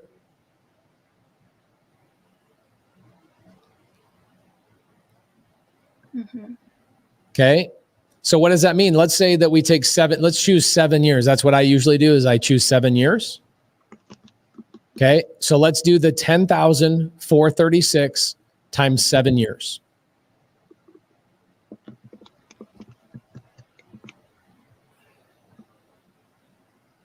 Anthony Johnson says, remember when you sell it, you have to pay it back. So he's talking about depreciation recapture. You don't need to worry about that because only idiots sell their rental properties without doing a 1031. Or more importantly, we don't sell our assets, we refinance. And I'll get to that in a little bit. Only idiots sell their real estate investments without a 1031, or they should just refinance. Okay. All right. So our number was, we're going to choose 7 years. Remember, the IRS gives me the ability. I can choose 1 year at a time, or I can choose 7, 10, whatever years up front. Okay. I'm going to choose 7 years up front, Caitlin. Okay. 10,436 times 7. 73,054. Perfect. So I got a $73,054 tax benefit in my first year of owning this property. What does that mean, Caitlin? That means I can go out and earn $73,000 somewhere else in any one of my other businesses. And this will wipe out all of that income. So I have a net zero income. So let's say that I buy this property, right? Which I did. I just bought this house. I gave you the address. I pulled it up. You guys saw the proof. I bought this house, no bank, no credit. I now, Caitlin, can go over to my fix and flip business. Let's say in my fix and flip business, I can go and do a fix and flip and I can make $73,000 profit on this house this year. And because I have an offset in my other business, that counts as zero income. I pay zero taxes on that $73,000. This also works for other income. Okay. This works for all your other income. Okay. So if you were to do like one buy and hold and then one fix and flip, and then you offset the income from both, that would make your income tax zero? Like if you do both buy and hold and fix and flip? Yep. So buy and hold gives you the tax benefits. Fix and flip does not. Mm-hmm. Okay. So forget about fix and flip. Let's say I make $70,000 on my YouTube channel, right? My YouTube channel pays me like 15 to 20 grand a month, something like that. we just give it away. We literally give our YouTube income away to women who have lost their husbands. Like people who are women who are widows. We buy them minivans, diapers, insurance. We do all sorts of crazy things with our YouTube income. But let's say I make $75,000 or $73,000 this year in my YouTube income. That one rental property offset my entire $73,000. So I pay no money in taxes on that $73,000. Great. I also don't pay state income tax. I don't pay federal income tax. I pay zero income tax because it's not a net to me. I have a gain in this LLC and I have a loss in this LLC. Okay. And this is how this works. I know that we're going through a lot of basics with stuff with you, but hopefully this is helpful for some people that have never heard this before. Very helpful for me. Cool. So when Pace goes and files his taxes, I have all these little LLCs. Okay. They all have different businesses in them, and some of them make money and some of them lose money.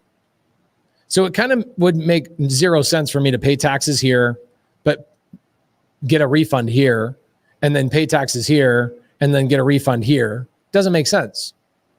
So what the IRS allows me to do is the IRS says, just add up all your returns for all your businesses. Okay. Add them all up and bring them up into one return. These little returns are called K1s. You don't need to ever worry about that, but they're called K1s. Okay. And we basically take Pace made $100,000 in this business. He had a tax benefit of $100,000 on some rentals in another business. He made another $100,000 in this business. And then he had and by the way, these are not real losses. Did I actually lose any money in that business? The one that I bought the rental, I lose $73,000? No. It's a paper it's a paper benefit. It's just a paper benefit. I did not actually lose money at all.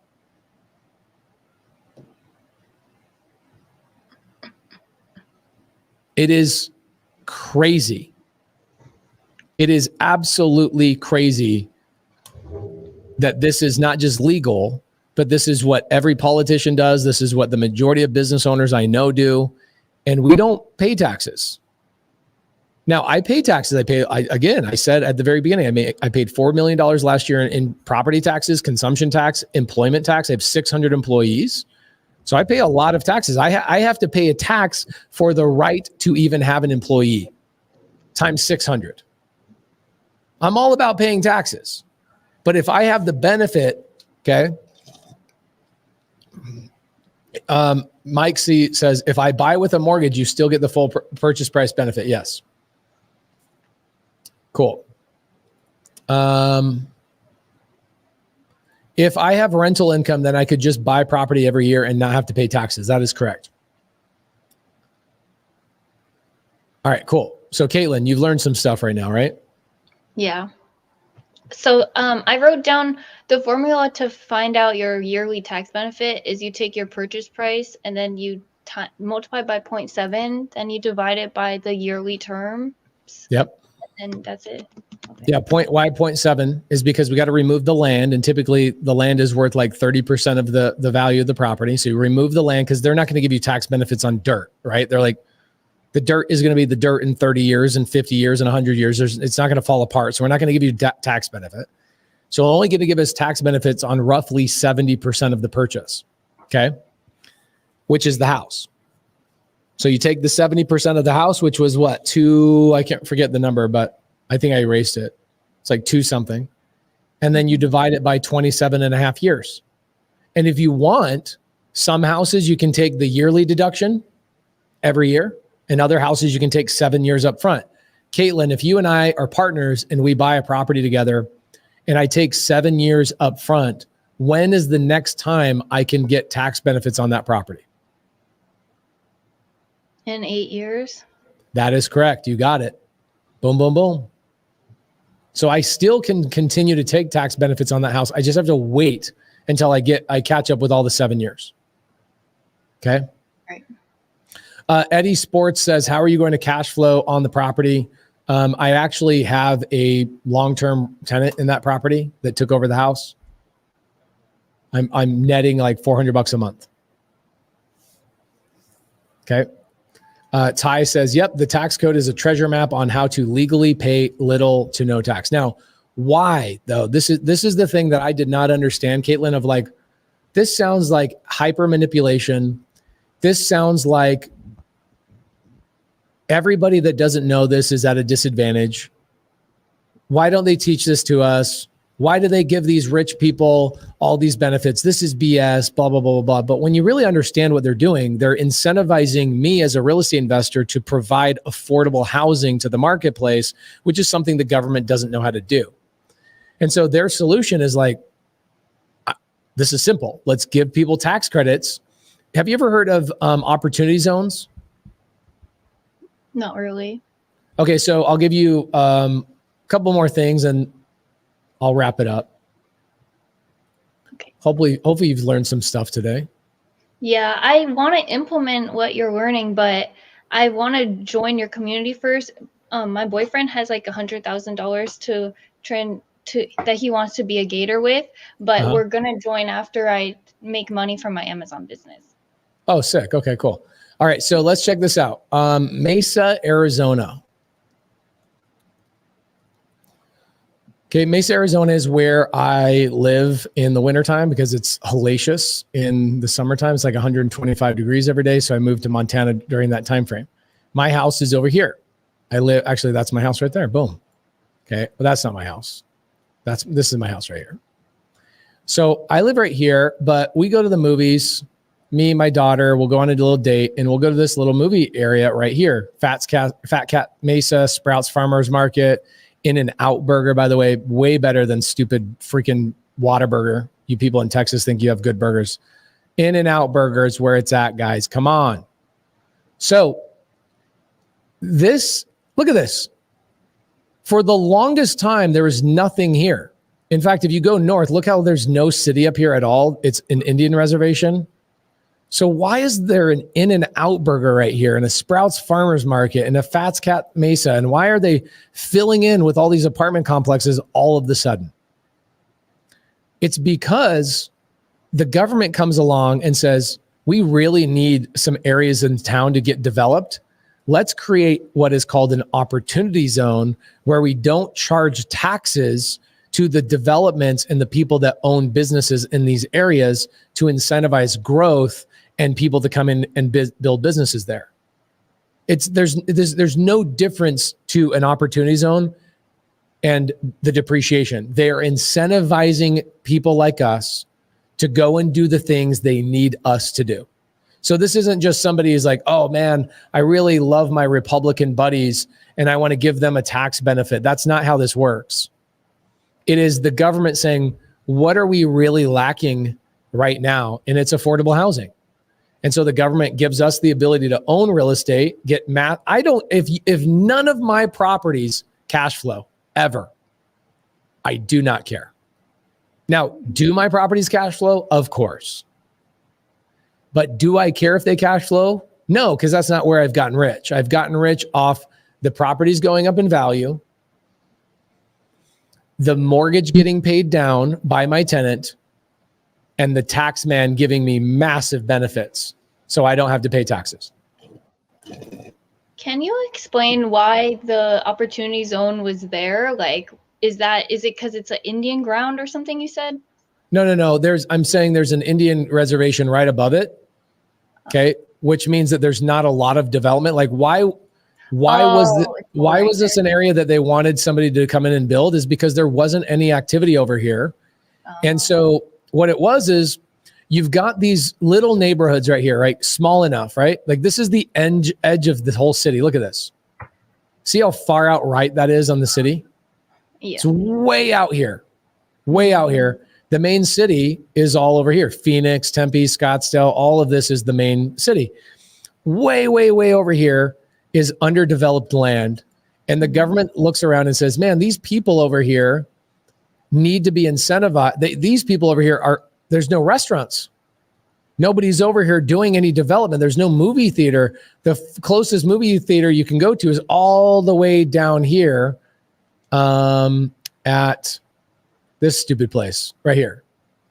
This movie theater, I don't, where is it? Somewhere down here. This movie theater, this is a movie theater, Cinemark 16. That's the closest theater for everybody on this side of town. So the government looks at this stuff and they go, where can we give tax benefits to encourage people to develop? And they look at their map and they give tax benefits to those people to try and create hotspots. Now, why? Why would the government care about that? Because if there's an area that people want to move to and the property values go up, what happens is the city makes money off of what? What does the city make money off of? The property taxes. There you go. So if property values go up, property taxes go up. And so they're looking around the map and they go, where can we incentivize businesses to go and develop and build out to make it so home values go up and more people want to move there, so that tax base gets bigger, the schools get more funding, the roads get more funding, et cetera, et cetera, et cetera. Okay, so there's a reason why they give us these tax benefits. It's not just some Republican in office trying to benefit all of us white men, us Republican dudes. That's what people believe. And it's just propaganda. It's always been like this. The government is smart enough to go, we suck at this. I mean, like I said at the very beginning of the podcast, how much money are they spending on one-room apartments for homeless people? Is $600,000. Mm-hmm. Where do you live, Caitlin? What city? I told you last time I was in New Windsor, New York, but now I'm in Vacaville, California. This is where I usually live. What city is it? Vacaville, California. What's a big city next to you? Sacramento. Okay, perfect. So you're up north. It's hot as hell. I own SubTo deals in Sacramento too, so I know how all this works. So let's take a look at this. Sacramento average purchase price. You know, the good thing is I don't even have to spell things right anymore. Okay, check this out. In 2024, Sacramento, we're up 11% compared to last year. By the way, look at that. Tell me the market's crashing. Isn't it so funny that the actual average price of your house in your area has gone up 11% in 1 year? Anyway, my point is, look at this. The government is spending $600,000 in taxpayers' dollars to give a homeless person a house, one room, when they could just go to Sacramento and buy them individual houses for cash, and they would get a 3-bed, 2-bath house for $80,000 less than what the government can build a 1-bed, 1-bath house for. Do we see why we get these tax benefits? Yeah. The government is incapable of solving. Last thing I'll show you. I could talk about this all night long. I'm so obsessed with this because once I figured this out, I was like, oh my gosh. So like this is available to anybody. So the main thing I want to do is I want to pay. How do you double your income this next year? You keep your tax money. That's how you double it. People say, how do I make more money? I'm like, keep it. That's the fastest way to make more money is keep the money you just made. Y'all are losing 25%, 30%, 40%. My tax bracket is 47% of my income would go to taxes if I did not do this. 47%, which means, Caitlin, I would work January, February, March, April, May, and June before I could feed my children in July. That is how bad the taxes are in our country. I have to work half of my life for the government. So when you figure this stuff out, you go, oh man, oh my gosh.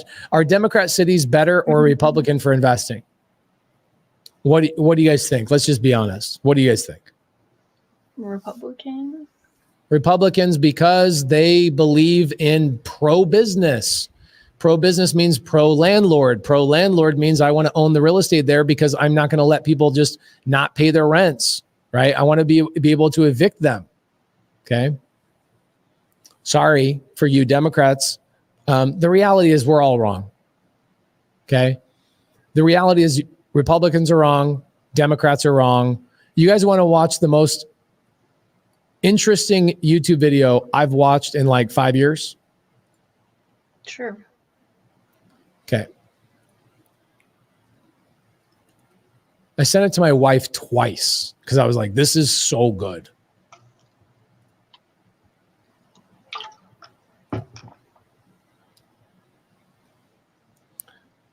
Okay, I just posted the link. It's in the side chat, but I'll also show it to you guys so you guys can see it. I actually took the thumbnail from this for tonight's show. Go and watch this. I watched it 3 times over the weekend. It's unbelievable. It's 41 minutes. I watched it 3 times. This guy spitting facts, telling you this is not a Democrat or a Republican problem that we're dealing with. It is a spending problem of the government and what they're doing with your money. They are stealing from us. They're not talking about it. It is a massive problem. 46%. He said the first thing he holds up right here is, look, our debt just hit 35 trillion. Next thing he pulls up, 45.68% of all income taxes pay interest on government's borrowed money. Guys, Republicans spend too much money. Democrats spend too much money. And what he talks about, what's interesting is this.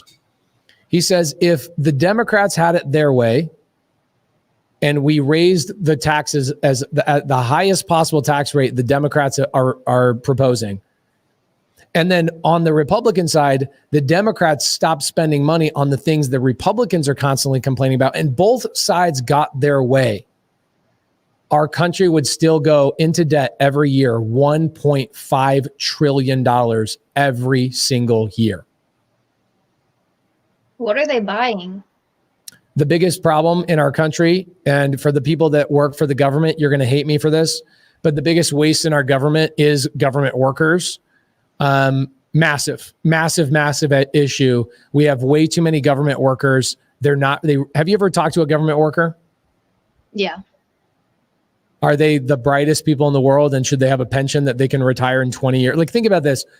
I can't do anything in my life except work for the government and work for 20 years and get a pension for the rest of my life. I could think about this.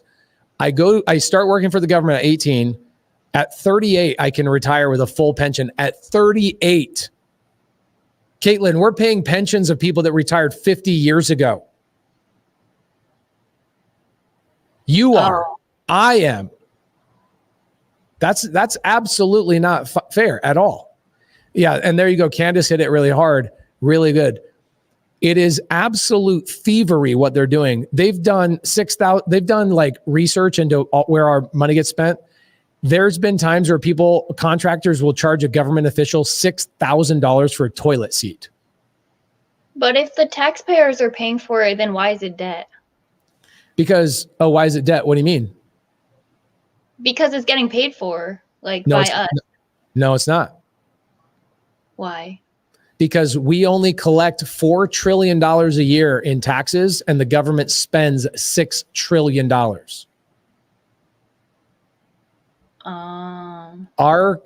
Us as a population, the entire country, gives the government $4 trillion a year in taxes. The government then goes and spends $6 trillion. And it's mostly in the U.S., like on the people working here. It's only in the U.S. Oh, it's only the U.S.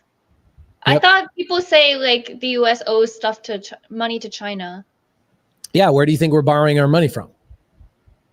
The taxpayers? No.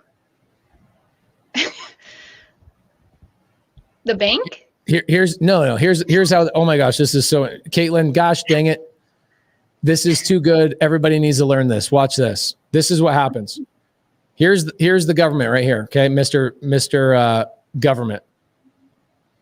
Here's you and me. Here's the American citizen. We give the government $4 trillion in our taxes. The government says, "Oh, this is amazing," and what they do is they take that $4 trillion and then they add I don't want to say this in a confusing way. They take that $4 trillion, they spend it all, and then they go, hey, we have a shortage of $2 trillion because our budget this year is $6 trillion. So what they do This is crazy. They create bonds. A bond is a really fancy IOU, and they sell those bonds to China, to Japan, and other places. And China and Japan go, oh, you know what? I really believe in the US government. If they're basically going to give me a bond and pay me 5% interest on that bond, I'll buy that. There you go. Rob Russo says $6 trillion is difference between borrowing, issuing treasury bonds. Hey, Caitlin, for the rest of your life, you're going to run into people that will use words that are confusing, like treasury bond. It's just a stupid word for I owe you money. Thank you for clarifying that. You will hear this the rest. Oh, the bond market's up. The market's not. The government is literally putting on a piece of paper, I owe you money plus 5% interest. Here's the paper. And then China gives us $1 trillion.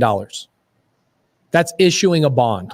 Oh. So they just borrow the rest from the other countries and they pay They them borrow money from whoever will buy the bond. Okay.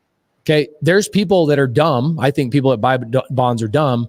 But there's people in America that go, oh, there's a 5% bond. I can make more. I can make 5% on the bond versus putting it in the bank. And the bank is going to pay me 0.05%. So they go, I'm going to go put my money into the bond. And so there's Americans that will buy that bond. So they've given up their tax dollars to the government. The government spends all that tax dollars, still doesn't have enough money because they're overspending. And what they then do is they go, hey guys, anybody want to give us more money? We can't raise taxes anymore because you guys will kick us out of office and we don't want to lose our jobs. So we're not going to raise taxes anymore. And we're definitely not going to stop spending because that would require us to not give away free money. Mm-hmm. Do you know our federal debt by 2030 will be $50 trillion? Do you know where $9 trillion of debt is going to come from? Medication and healthcare for obese people in America will cost us $9 trillion over the next 6 years. I don't like that industry. People should just eat healthy. Yeah, but why don't they? Is because the politicians are paid by public, or not public, but company interests, and lobbyists are paying for the campaigns of these politicians, and nobody cares. Have you seen what our health? What's the let's see, health government official? Oh yeah. Have you seen that image? Yeah. Oh my gosh. It's so gross. Government health official photos. How did they get elected? This is the lady. I'm sorry, guys, if this is your cousin. Okay, but this is the lady that I'm going to pull this up real fast. That is the government official for health in the United States.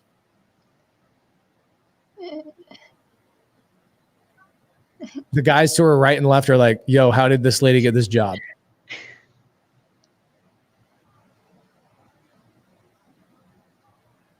She's like the highest level of health professional. Like she is the highest level in the United States. She is our health official for the United States. So what's happening is our government is overspending on healthcare, right? People are, give us free healthcare, give us free this. How about we just stop eating like absolute, Pace, look at our generals. Yeah, it's gross.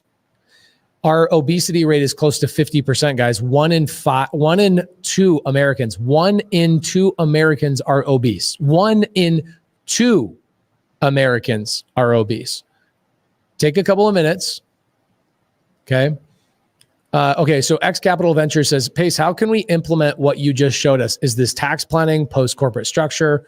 Okay. Here's the first thing that you need to do. You need to get a SubTo deal or a seller finance deal in your portfolio. That's step 1. Okay. And I haven't even finished like the whole list, but there are other reasons why we buy houses, right? Like Caitlin, I want you to remember, everybody, I want you to remember something. 37%. What does 37% represent? 37% is the amount of money the average American pays out of their paycheck to rent. So think about that.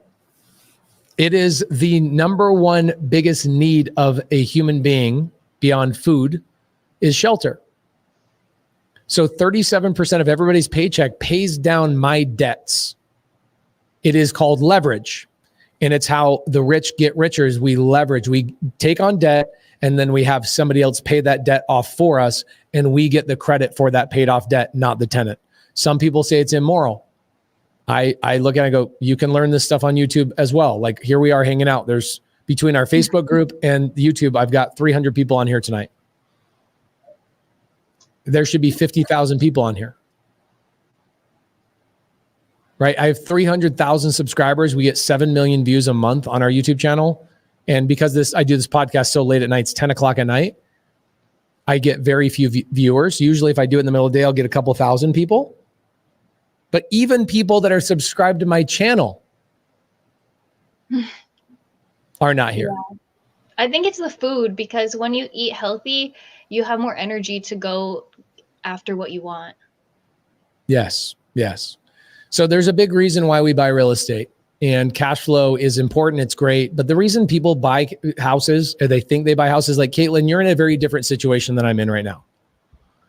Yeah. Your situation is, I want some today money. I would love to have some cash flow. I'd love to have 5 rentals. Man, if I could bring in $2,000 a month on 5 rentals net after all expenses and have an budget set to the side and management and all that kind of stuff, and I make $2,000, that would change my life. That would not impact me in the slightest at this point. It would allow me to hire more people, which would be great. But when I first started, that's what I was buying real estate for too, was cash flow. Then I started learning the real game. I'm like, oh my gosh. When COVID hit, COVID was the greatest thing that ever happened to me as a real estate investor, because all my property values went so sky high. There was one year that I made like $11 million in appreciation between my properties. And that was only that was in 2020 when I only had like 400 properties. Oh my gosh. COVID was great for me. COVID was really bad for everybody else, right? So you have to look at it and go, what about inflation? One of the biggest reasons why we buy real estate is because real estate will always outbeat inflation. It is a perfect hedge against inflation. So while everybody else's dollars are getting deteriorated and people are like, oh, Bitcoin's a good hedge against inflation, and so is gold. Guys, look at the value of gold. Okay, gold has gone from like $1,600 to $2,000. Like it's a $400 difference. Even Bitcoin, people are like, oh, Bitcoin. Guys, are you guaranteed that Bitcoin's going to be around in 5 years? Guaranteed. No, I'm sorry. Real estate is guaranteed to be around in 5 years, and that's why you should focus on real estate over everything else. If you're going to invest in Bitcoin, do it because you're like, this is gambling. I'm gambling on real estate. You're not investing in Bitcoin. You're gambling on Bitcoin. You are investing in real estate because okay, Paul is like, Paul, gold is almost $2,400 now. Perfect. Let's imagine I'm Caitlin and I save up enough money to buy $2,400 of gold today. Would that be a good use of my time? Or would it be a better use of my time to learn real estate and forget gold even exists? Gold is a waste of time for people that don't have money. Mm-hmm. Gold is only good for people that have a surplus of capital and want to keep it away from the bank. Otherwise, gold is a waste of your time. Okay? Roger says, all these materials only make you greedy. Hell yeah. And guess what? My employees, Caitlin, if you worked for me, don't you want me as the head of the organization to go out and make as much money for that company as humanly possible so you can benefit and get paid? Yeah. Or do you want me to be an altruistic person and just give all my money away? No. No.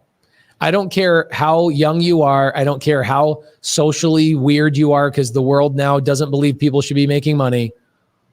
But when you work for my company, you pray your family and you pray it. And even if you're not religious and you work for my company, you get on your hands and knees and you go, please, dear God, make Pace more greedy so we can have more money in this company. And your wife says, honey, you're not even religious. I know. But man, I hope Pace gets more greedy. Everybody that you work for, every company you work for, you want them to go out and seize more capital and utilize all of these rules legally so that your family can be benefited. I don't care who you are, Democrat or Republican, okay? If you disagree with me, it's because you got a silver spoon in your mouth and you're spoiled. Yeah, that's dangerous, Pace. Sure.